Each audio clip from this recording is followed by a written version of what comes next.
ఇక మళ్ళీ చూడండి, నన్ను ఇల్లు మాపు పెట్టనిస్తలేదు, ఇల్లు అస్సలు తుడవనిస్తలేదు. ఎంత సతాస్తుంది అంటే అంత సతాస్తుంది. ఫుల్ అది గుంజినా వదులుతలేదు,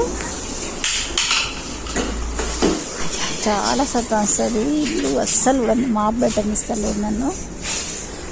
రోజు పొద్దున్న సాయంత్రం మాపు పెడితే వీళ్ళ కోసమే చల్లగా ఉంటుందని తుడుస్తూనే ఉంటాను పొద్దున్న సాయంత్రం. సో మీకు ఈ వీడియో నచ్చినట్టు సబ్స్క్రైబ్, లైక్ చేయండి ఫ్రెండ్స్.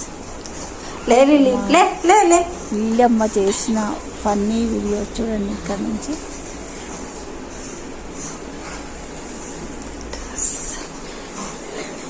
లేమ్మా, అరే